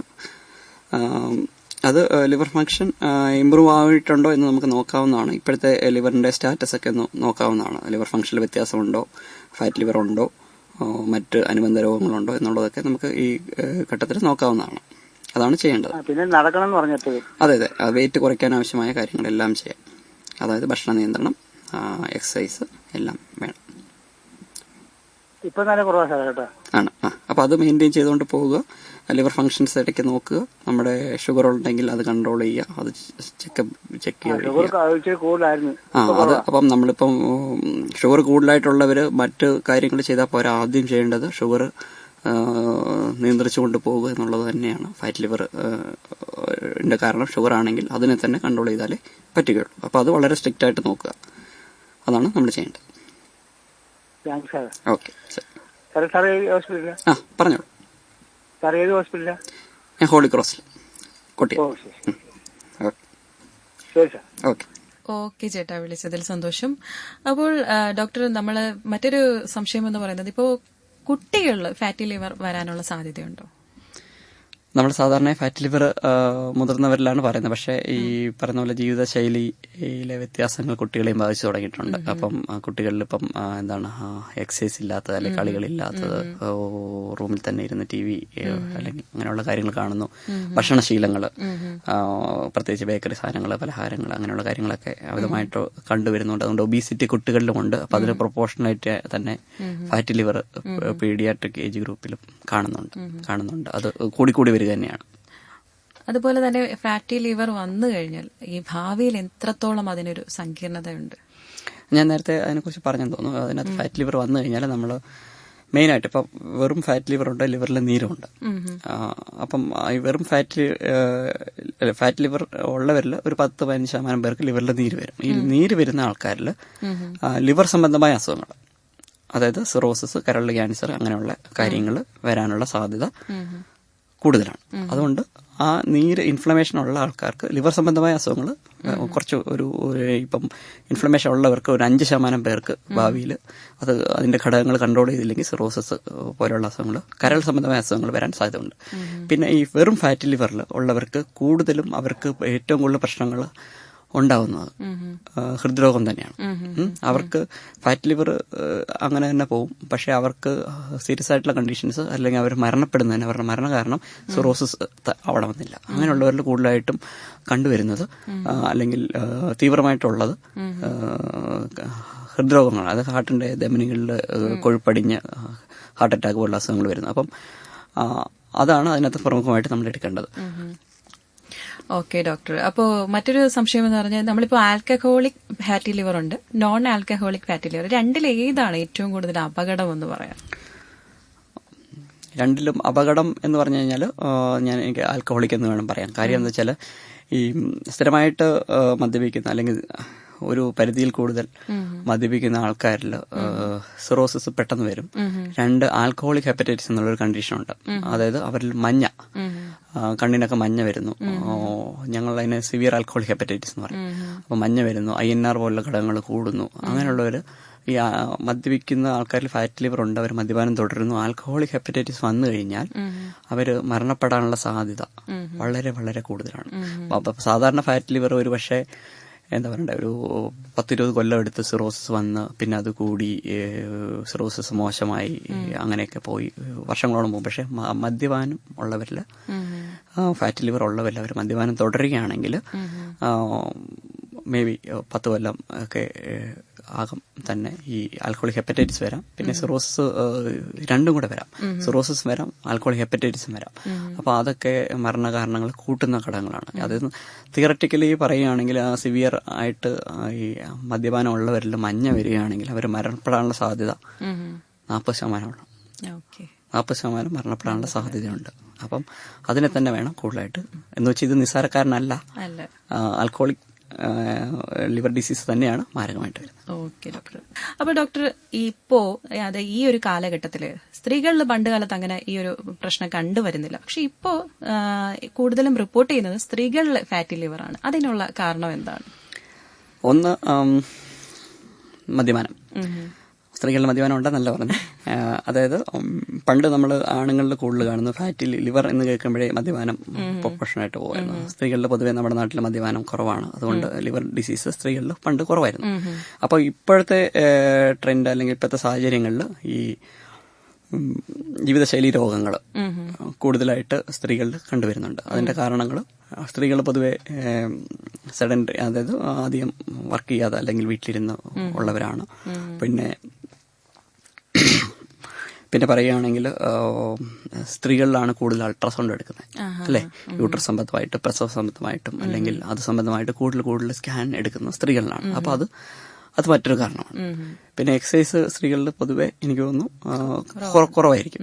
പിന്നെ ഈ ഹോർമോണുകളുടെ വ്യത്യാസം, ഹോർമോൺ ചികിത്സകൾ, അങ്ങനെയുള്ള ഘടകങ്ങളൊക്കെ സ്ത്രീകളുടെ കൂടുതലാണ്. ഓക്കെ ഡോക്ടർ, നമുക്ക് മറ്റൊരു കോള് കൂടെ വെയിറ്റ് ചെയ്യുന്നുണ്ട്. ഡോക്ടർ ആരാണെന്ന് പോവാം. ഹലോ. ഹലോ, നമസ്കാരം. നമസ്കാരം. ഡോക്ടറുണ്ട്, സംസാരിച്ചോളൂ. പറഞ്ഞോളൂ. ഹലോ ഡോക്ടർ, എനിക്കൊരു 58 വയസ്സുണ്ട് കേട്ടോ. ഓക്കെ. എനിക്ക് പല അസുഖങ്ങളുണ്ടായിരുന്നു. കുറെ കാലം വിദേശത്തായിരുന്നു. വിദേശത്ത് നിന്ന് ഇപ്പൊ നാട്ടിൽ വന്നു ഇവിടെ നിൽക്കുന്നു. പറഞ്ഞോളൂ. എനിക്ക് ഹാർട്ടിന് കംപ്ലൈന്റ് ഉണ്ടായിരുന്നു. അതിനിപ്പോ 4 ട്രീറ്റ്മെന്റ് കഴിഞ്ഞ 4 ബ്ലോക്ക് ഉണ്ടായിരുന്നു. 4 ബ്ലോക്ക് എടുത്തു. പിന്നെ 58. ഓക്കെ. അത് കഴിഞ്ഞപ്പോ പ്രോസ്റ്റേറ്റിന് ചെറിയ വീക്കം ഉണ്ടായിരുന്നു. അങ്ങനെ സ്കാൻ ചെയ്തപ്പോഴാണ് അറിയുന്നത്. അന്നേരം ചെറിയതായിട്ട് ഫാറ്റ് ലിവർ ഉണ്ടെന്ന് പറഞ്ഞു. ചെറിയ രീതിയിൽ അതിന് ട്രീറ്റ്മെന്റ്. കിഡ്നിയുടെ ഇത് വെച്ചിട്ട് നോക്കിയതായിരുന്നു. കിഡ്നിക്ക് ചെറിയ ഇതുണ്ട്, ക്രിയാറ്റിൻ കൂടുതലാണെന്ന് പറഞ്ഞു. ഇപ്പൊ എല്ലാം നോർമലാണ്. അപ്പൊ ഇതിന് മരുന്ന് ഒരു 10-12 ഐറ്റം മരുന്ന് കഴിച്ചോണ്ടിരിക്കുക ഹാർട്ടിന് വേണ്ടിട്ടല്ലേ? ഹാർട്ടിന്റെ ഇതിനും പിന്നെ ഷുഗർ ഉണ്ട്, BP ഉണ്ട്, കൊളസ്ട്രോൾ ഉണ്ട്. അതിന്റെ എല്ലാം ഈ മെഡിസിൻ കഴിച്ചുകൊണ്ടിരിക്കുകയാണ്. 10-12 ഐറ്റം ഉണ്ട്. ഓക്കെ, മനസ്സിലായി. അപ്പൊ നമുക്ക് ഇതിനകത്തുള്ളത് നമുക്ക് ഹൃദ്രോഗമുണ്ട്, ഹൃദ്രോഗം ഉണ്ടാക്കുന്ന കാരണങ്ങളുണ്ട്. അതിനകത്ത് തന്നെ ഷുഗർ, പ്രഷർ, കൊളസ്ട്രോൾ, അങ്ങനെയുള്ള ഘടകങ്ങളെല്ലാം ഉണ്ട്. അപ്പൊ ഇങ്ങനെയുള്ളവരിൽ തന്നെയാണ് സാധാരണ ഫാറ്റ് ലിവർ കൂടുതലായിട്ട് കണ്ടുവരുന്നത്. അപ്പം നമുക്ക് നെഞ്ചരിച്ചിലും ഫാറ്റ് ലിവറുമായിട്ട് ബന്ധമില്ല. അപ്പം ഇതിനകത്ത് പറയാനുള്ളത് ലിവർ ഫംഗ്ഷൻ നോക്കുക. ബാക്കി നമ്മുടെ അനുബന്ധ ഘടകങ്ങൾ, ഷുഗർ, പ്രഷർ, കൊളസ്ട്രോൾ, വണ്ണം ഉണ്ടെങ്കിൽ ഇതെല്ലാം സ്ട്രിക്റ്റ് ആയിട്ട് നിയന്ത്രണ വിധേയമാക്കി കൊണ്ടുപോവുക. ലിവർ ഫംഗ്ഷൻ നോക്കുക. ലിവർ ഫംഗ്ഷൻ നോക്കാറുണ്ടോ? മാസം തോറും കാർഡിയോളജി എടുത്ത് ചെല്ലുമ്പോഴത്തേക്ക് എല്ലാ ടെസ്റ്റുകളും കഴിഞ്ഞിട്ടാണ് നോക്കുന്നത്. ലിവർ ഫംഗ്ഷൻ നോക്കുമ്പോൾ അപ്പോൾ ഡോക്ടർ അതിനകത്തുള്ള വ്യത്യാസങ്ങൾക്കനുസരിച്ചുള്ള നിർദ്ദേശങ്ങൾ തരുന്നതായിരിക്കും. നമുക്ക് ഇത്രയും ഘടകങ്ങൾ ഉണ്ടെങ്കിൽ അത് ഈ പറഞ്ഞ പോലെ ലിവറിനെ ബാധിക്കാൻ സാധ്യതയുണ്ട്. അപ്പൊ അതെന്തായാലും നമ്മൾ സ്ട്രിക്റ്റ് ആയിട്ട് മോണിറ്റർ ചെയ്തുകൊണ്ട് പോകണം. മദ്യപാനം ഉണ്ടോ? ഇല്ല. അതെന്തായാലും പൂർണ്ണമായിട്ട് ഇത്രയും അസുഖങ്ങൾ ഉള്ളതുകൊണ്ട് മദ്യപാനം എന്തായാലും നമ്മൾ ഒഴിവാക്കേണ്ടത് തന്നെയാണ്. പിന്നെ ഈ ഫുഡിന്റെ കാര്യത്തിലേ ഉള്ളൂ. ഫുഡ് പലപ്പോഴും സമയത്ത് കഴിക്കാൻ പറ്റാറില്ല. സമയത്ത് ഫുഡ് കഴിക്കണം. പിന്നെ ഒരു അമിതമായിട്ട് പാടില്ല. ഈ കൊഴുപ്പടങ്ങിയിട്ടുള്ളത് ആരോഗ്യകരമായ ഭക്ഷണങ്ങൾ, കാർബോഹൈഡ്രേറ്റിന്റെ അളവ് കുറയ്ക്കുക, പിന്നെ കൊളസ്ട്രോള്, അങ്ങനെയുള്ള ഘടകങ്ങളെല്ലാം റെഗുലറായിട്ട് നോക്കിക്കൊണ്ടിരിക്കുക. ഇതൊക്കെ തന്നെയാണ് ചെയ്യേണ്ടത്. ലിവർ ഫംഗ്ഷൻസ്, ഈ ഫാറ്റ് ലിവർ ഉള്ള സ്ഥിതിക്ക് ലിവർ ഫംഗ്ഷൻസ് സ്ഥിരമായ ഇടവേളകളിൽ നോക്കണം. ഓക്കെ ചേട്ടാ, വിളിച്ചതിൽ സന്തോഷം. അപ്പോൾ ഡോക്ടർ, നമുക്ക് മറ്റൊരു കോള് കൂടെ എത്തിയിട്ടുണ്ട്. ആരാണ് നോക്കാം.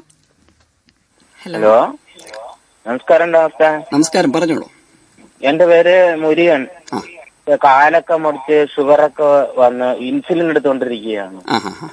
ഇൻസുലിൻ എടുക്കുമ്പോ ഓർമ്മയില്ലാതൊക്കെ വരും. അത് ഷുഗർ കുറയുന്നോണ്ടായിരിക്കാം. ഷുഗർ കുറയുന്നോണ്ട് ഇനി ആഹാരമൊക്കെ നിയന്ത്രിച്ചാണ് പോകുന്നത്.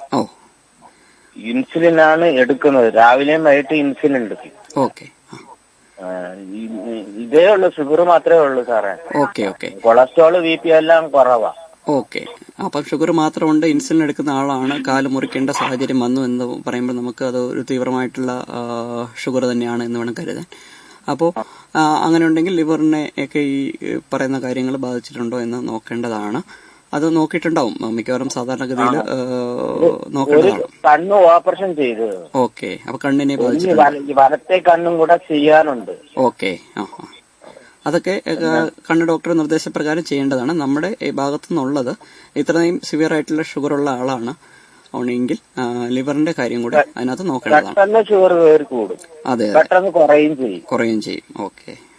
അപ്പൊ അത് അങ്ങനെയുള്ള നമ്മൾ ചെയ്യേണ്ടത്, നമ്മൾ ചെറിയ ഇടവേളകളിൽ ചെറിയ രീതിയിൽ ഭക്ഷണം കഴിച്ചുകൊണ്ടിരിക്കുക, ഒരുമിച്ച് ഒരുപാട് കഴിക്കാതിരിക്കുക, അങ്ങനെയൊക്കെയുള്ള കാര്യങ്ങൾ. കൂടുതൽ നേരം വിശന്നിരിക്കാതിരിക്കുക, പറ്റുവാണെങ്കിൽ ഡെയിലി ഷുഗർ നോക്കുക, അങ്ങനെയൊക്കെ ഉള്ളതാണ് വേണ്ടത്. ഷുഗർ നോക്കിയിട്ട് ചായ കുടിക്കുന്നോണ്ട് വല്ല കുഴപ്പമുണ്ടോ സാറേ? ഡയറക്റ്റ് ചോദിച്ചാൽ ഇല്ല എന്ന് വേണം പറയാൻ.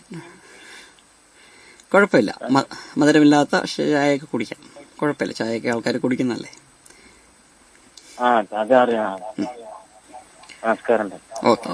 ഓക്കെ ചേട്ടാ, വിളിച്ചതിൽ സന്തോഷം. അപ്പോൾ നമുക്ക് മറ്റൊരു കോള് കൂടെ വെയിറ്റ് ചെയ്യുന്നു ഡോക്ടർ. ഹലോ. ഡോക്ടർ കേൾക്കാം. ഡോക്ടറുണ്ട്, സംസാരിച്ചോളൂ. പറഞ്ഞോളൂ, കേൾക്കാം. ഞാൻ എന്റെ ഭർത്താവിന്റെ ഒരു സംശയം ചോദിക്കാൻ വേണ്ടിയാ. പറഞ്ഞോളൂ. യൂറിനകത്ത് ബ്ലഡ് ഇങ്ങനെ പൊയ്ക്കൊണ്ടിരുന്നത്. ചേച്ചി, റേഡിയോയുടെ വോളിയം നന്നായി കൂടിയിരിക്കുകയാണ്, കോള് ബ്രേക്ക് ആവും, അതുകൊണ്ടാണ് പറയുന്നത് കേട്ടോ. അങ്ങനെ ഇങ്ങനെ ബ്ലഡ് അങ്ങനെ പൊയ്ക്കൊണ്ടിരുന്നത്. ഒരു മാസം ഇങ്ങനെ ഇടവിട്ട് പൊയ്ക്കൊണ്ടിരുന്നത്. അങ്ങനെ ഒരു ദിവസം കൂടി കുറേ ലെവലായി. പെട്ടെന്ന് തന്നെ മെഡിസിൻ പോയി അവിടെ കിടത്തി ട്യൂബിട്ട് മരുന്നൊക്കെ ചെയ്ത് അവിടെ കിടന്ന്. അങ്ങനെ അവര് സ്കാൻ ചെയ്ത് എല്ലാം നോക്കി. മദ്യപിക്കുന്ന ആളായിരുന്നു. എല്ലാ ടെസ്റ്റും നടത്തിയപ്പം ലിവറിനൊന്നും കംപ്ലൈന്റ് ഇല്ല. യൂറിനകത്ത് പ്രോസസ് വീക്കോന്ന് പറഞ്ഞു. പ്രോസ്റ്റേറ്റിന്റെ അസുഖമായിരിക്കാം. അതെ. അതിന് സർജറി വേണമെന്ന് പറയാം. ഗുളിക കഴിച്ചോണ്ടിരിക്കുക ഇപ്പം. ഓക്കെ. അപ്പം അതും നമ്മുടെ ഫാറ്റ് ലിവറുമായിട്ട് ബന്ധമുണ്ടെന്ന് തോന്നുന്നില്ല. അപ്പം ഡോക്ടറുടെ നിർദ്ദേശപ്രകാരം അതിനുള്ള ചികിത്സകൾ ചെയ്യുക. ഇപ്പോ മൂത്ര തടസ്സമുണ്ട്, അല്ലെങ്കിൽ മൊത്തത്തിൽ കൂടെ ബ്ലഡ് പോകുന്നുണ്ട്.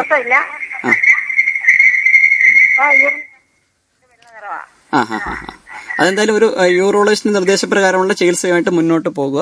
അത് തന്നെയാണ് ചെയ്യേണ്ടത്. അതെ. ഓക്കെ. ഓക്കെ ചേച്ചി, വിളിച്ചതിൽ സന്തോഷം. അപ്പോൾ ഡോക്ടർ, ഈ ഒരു ഫാറ്റി ലിവർ എന്ന് പറയുന്നത് പാരമ്പര്യ രോഗമാണോ?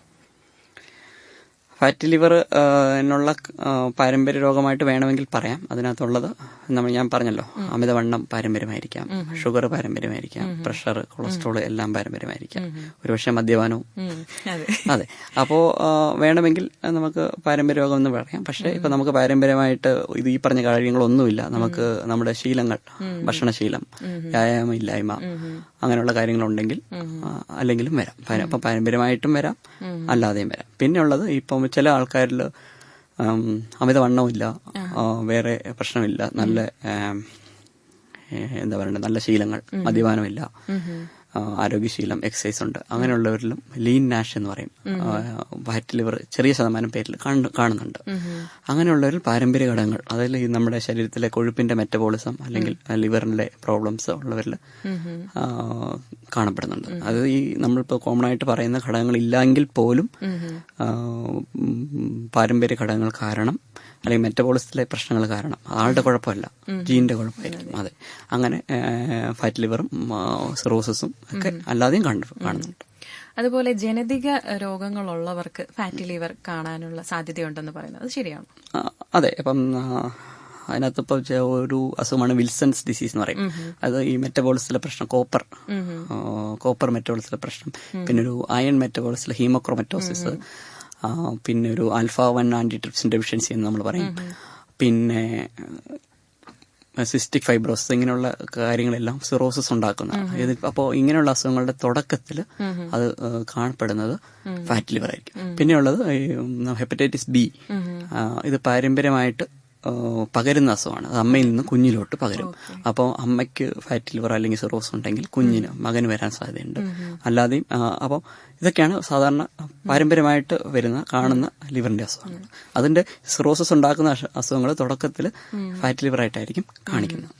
അതുപോലെ പ്രഗ്നൻസി ടൈമിലും ഇങ്ങനെ ഫാറ്റി ലിവറിനുള്ള സാധ്യതയുണ്ടെന്ന് പറയുന്നത് കേട്ടിട്ടുണ്ട്. അതും എത്രത്തോളം ശരിയാണ്? നമുക്കിപ്പോൾ ഇതിനകത്ത് പ്രഗ്നൻസി സമയത്ത് acute fat liver of pregnancy എന്നുള്ളൊരു കണ്ടീഷനുണ്ട്. അത് ചില ആൾക്കാരിൽ വളരെ മാരകമായിട്ട് വരാം, പെട്ടെന്ന് കരളിൽ കൊഴുപ്പടിയുന്ന ഇത്. അപ്പം അതൊരു അസുഖം. രണ്ടാമത് സാധാരണ ഈ പറയുന്ന കരളിൽ ഒരുപക്ഷെ ജീവിതശൈലി കൊണ്ടോ അല്ലെങ്കിൽ അമിതമായിട്ട് ഭക്ഷണം കഴിക്കുന്നതുകൊണ്ടോ അല്ലെങ്കിൽ ഷുഗറോ പ്രഷറോ കൊളസ്ട്രോളോ ഉള്ളത് കൊണ്ടോ കരളിൽ കൊഴുപ്പ് വരുന്ന മൈൽഡ് ആയിട്ടുള്ള അസുഖം. ഇത് രണ്ടും ഉണ്ട്. ഈ പറഞ്ഞ acute fatty liver of pregnancy ചിലപ്പോൾ ചില ആൾക്കാരിൽ തീവ്രമായിട്ട് വരാറുണ്ട്. അങ്ങനെയാണെങ്കിൽ അതിന്റെ ചികിത്സ വേറെയാണ്. അപ്പോൾ പ്രഗ്നൻസി സമയത്തും അല്ലാതെയും ലിവർ ഫംഗ്ഷനിൽ വ്യത്യാസം വരാറുണ്ട്. അത് സാധാരണ ഡോക്ടർമാർ മോണിറ്റർ ചെയ്യുന്നതാണ്. അതുപോലെ ഈ ഫാറ്റി ലിവർ ഡയഗ്നോസ് ചെയ്യാൻ വേണ്ടിയിട്ട് പുതിയതായി ഏതെങ്കിലും ചികിത്സാ രീതികൾ അവലംബിച്ചിട്ടുണ്ടോ? ഡയഗ്നോസ്റ്റിക് രീതികൾ പുതുതായിട്ടുണ്ട്. അതിനകത്ത് ഒന്നാണ് ഫൈബ്രോ സ്കാൻ എന്ന് പറയുന്നത്. അതായത് ഞാൻ ഈ പറഞ്ഞ പോലെ ലിവറിൽ വെറും ഫാറ്റ് ലിവർ അല്ലാതെ ലിവറിൽ നീര്, അതായത് ഇൻഫ്ലമേഷൻ വരുന്നവരിൽ നമ്മളത് സിറോസിസിലോട്ട് പോകുന്നുണ്ടോ എന്ന് ചിലപ്പോൾ അൾട്രാസൗണ്ട് നോക്കി അറിയാൻ പറ്റത്തില്ല, ലിവർ ഫംഗ്ഷനിൽ അറിയാൻ പറ്റില്ല. അപ്പം പക്ഷെ ആൾക്ക് കുറച്ചുകൂടെ തീവ്രം, നമ്മൾ വിചാരിക്കുന്നതിലും പുറമേ കാണുന്നതിലും ടെസ്റ്റുകളിൽ കാണുന്നതിലും തീവ്രമായിട്ടുള്ള അസുഖങ്ങൾ കാണും. അതായത് ഫൈബ്രോസിസ് എന്ന് പറയും. ലിവറിൽ ചുരുങ്ങുന്നു, ലിവറിൽ സാധാരണ കോശങ്ങൾ മാറി ഫൈബർ ടിഷ്യൂസ് വരുന്നു. അതാണ് പിന്നീട് സിറോസ് ആയിട്ട് മാറുന്നത്. അപ്പോൾ ഈ സിറോസിന്റെ തുടക്കം ഏതെങ്കിലും അളവിൽ ലിവറിലുണ്ടോ എന്ന് നമുക്ക് ഒരുപക്ഷെ അൾട്രാസൗണ്ടിലോ ലിവർ ഫംഗ്ഷൻ ടെസ്റ്റ് ചെയ്താലോ അറിയാൻ പറ്റണമെന്നില്ല. അപ്പൊ അങ്ങനെയുള്ളവരിൽ കുറച്ചുകൂടെ ഇന്റൻസീവ് ആയിട്ടുള്ള ചികിത്സ വേണമോ അല്ലെങ്കിൽ മാർഗങ്ങൾ അവലംബിക്കേണ്ടി വരാറുണ്ട്. അപ്പൊ അങ്ങനെയുള്ളവരിൽ അറിയേണ്ട ടെസ്റ്റാണ് ഫൈബ്രോ സ്കാൻ ടെസ്റ്റ്. അതുണ്ട്. പിന്നെ അതായത് ലിവറിന്റെ കട്ടി നോക്കുന്ന ഒരു പുതിയ തരത്തിലുള്ള ടെസ്റ്റാണ്. അതിപ്പം വ്യാപകമായിട്ട് ഉപയോഗിച്ച് വരുന്നുണ്ട്. പിന്നെ ഉള്ളത് MRI വെച്ചിട്ട് നമുക്ക് MR ഇലാസ്റ്റോഗ്രാഫി ഉണ്ട്. അതിലും ലിവറിന്റെ കട്ടി നോക്കുന്നുണ്ട്. പിന്നെ ലിവറിന്റെ കൊഴുപ്പ് എത്രത്തോളം ഉണ്ട് എന്നറിയാൻ വേണ്ടിയിട്ട് MRI ഉപയോഗിക്കാറുണ്ട്. പിന്നെ ഷിയർ വേവ് ഇലാസ്റ്റോഗ്രഫി, ഫൈബ്രോസ്കാൻ പോലുള്ള ടെസ്റ്റാണ്. ഇങ്ങനെ അനവധി പുതിയ ടെസ്റ്റുകൾ വരുന്നുണ്ട്. പിന്നെ ഏറ്റവും കുറച്ചുകൂടെ തീവ്രമായിട്ടുള്ള ടെസ്റ്റ് എന്ന് പറയുന്നത് ലിവർ ബയോപ്സി ഉണ്ട്. പക്ഷെ സാധാരണഗതിയിൽ ഇപ്പം അത് അത്ര വ്യാപകമായിട്ട് ഉപയോഗിക്കുന്നില്ല. കുറച്ച് കോംപ്ലിക്കേഷൻസ് ഉള്ളതാണ്. നമുക്ക് എക്സാക്ട് ഫാറ്റ് ലിവറിന്റെ റീസൺ ഒരുപക്ഷെ അറിയാൻ പറ്റിയേക്കും.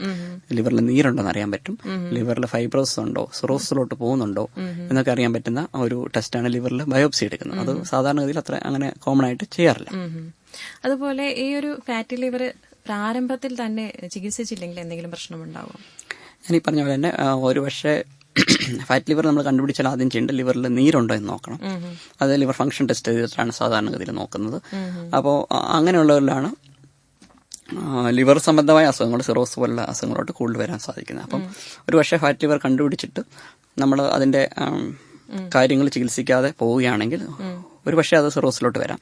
രണ്ടാമത് നേരത്തെ ഞാൻ പറഞ്ഞു, ഫാറ്റ് ലിവർ ഉള്ളതിൽ കൂടുതൽ തീവ്രമായിട്ട് കാണുന്നത് ഹാർട്ട് സംബന്ധമായ അസുഖങ്ങളാണ്. അപ്പം ഈ ഫാറ്റ് ലിവറിന്റെ ഘടകങ്ങളായ ഷുഗർ, പ്രഷർ, കൊളസ്ട്രോൾ എന്നിവ നമ്മൾ നിയന്ത്രിച്ചില്ലെങ്കിൽ അത് നമ്മുടെ കിഡ്നി, തലച്ചോറ്, ലിവർ, ഹാർട്ട്, രക്തധമനികൾ എല്ലാത്തിനെയും ബാധിക്കാവുന്നു. അതുപോലെ നമുക്ക് എത്രത്തോളം നമുക്ക് ഈ ഒരു രോഗാവസ്ഥയെ പ്രതിരോധിക്കാനായിട്ട് സാധിക്കും? എത്രത്തോളം ഇപ്പം ഇതിനകത്ത് ചില പാരമ്പര്യ ഘടകങ്ങളെന്ന് ഞാൻ പറഞ്ഞു. പാരമ്പര്യ ഘടകങ്ങൾ നമുക്കൊന്നും ചെയ്യാൻ പറ്റത്തില്ല. എങ്കിലും അതിന് ചികിത്സയുള്ള ചില കാര്യങ്ങളുണ്ട്. ഈ ഹെപ്പറ്റൈറ്റിസ് ബി, വിൽസൺസ് ഡിസീസ് അല്ലെങ്കിൽ ഹീമോക്രോമറ്റോസ് അങ്ങനെയുള്ള കാര്യങ്ങൾ നമുക്ക് നേരത്തെ കണ്ടുപിടിക്കുകയാണെങ്കിൽ അതിന് ചികിത്സകളുണ്ട്.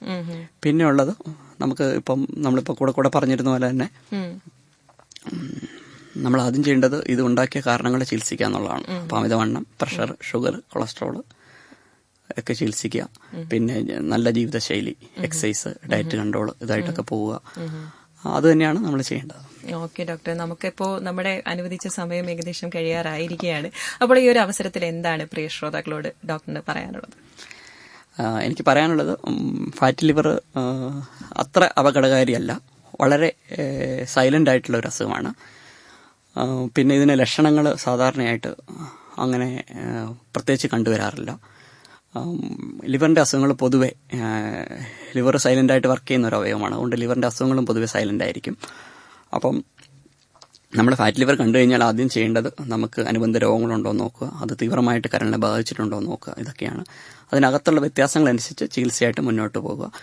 ഫാറ്റ് ലിവറിന് മാത്രമായിട്ട് പ്രത്യേക ചികിത്സ ഇല്ല എന്ന് വേണം പറയാൻ. അപ്പോൾ റീസെൻ്റ്ലി ചില മരുന്നുകൾ പറയുന്നുണ്ട്, എങ്കിൽ പോലും ഡയറക്റ്റ് ഒരു മരുന്ന് കഴിച്ച് ഫാറ്റ് ലിവർ മാറ്റാൻ പറ്റില്ല. നമ്മൾ ചെയ്യേണ്ടത് ജീവിതശൈലിയിലുള്ള വ്യത്യാസങ്ങൾ വരുത്തുക, സ്ഥിരമായിട്ട് എക്സസൈസ് ചെയ്യുക, വണ്ണം കൂടാതെ നോക്കുക, പ്രഷർ, ഷുഗർ, കൊളസ്ട്രോൾ എന്നിവ കൺട്രോൾ ചെയ്ത് നോക്കുക, കരളിന് ദോഷകരമായിട്ടുള്ള കാര്യങ്ങൾ ചെയ്യാതിരിക്കുക, തീവ്രമായിട്ടുള്ള അല്ലെങ്കിൽ ചെക്കപ്പ് വേണ്ടവർ റെഗുലറായിട്ട് ചെയ്യുക എന്നുള്ളത് തന്നെയാണ് ചെയ്യേണ്ടത്. ഓക്കെ ഡോക്ടർ, അപ്പോൾ ഇത്രയും നേരം നമ്മോടൊപ്പം ഉണ്ടായിരുന്നത് കോട്ടയം ഹോളി ക്രോസ് ഹോസ്പിറ്റലിലെ consultant medical gastroenterologist doctor Sudhanu AB ആണ്. ഡോക്ടറിന്റെ വിലയേറിയ നിർദ്ദേശങ്ങൾക്കും അഭിപ്രായങ്ങൾക്കും റേഡിയോ ബെൻസിഗിന്റെ പേരിൽ നന്ദി പറയുകയാണ്. നന്ദി ഡോക്ടർ. നന്ദി, നമസ്കാരം.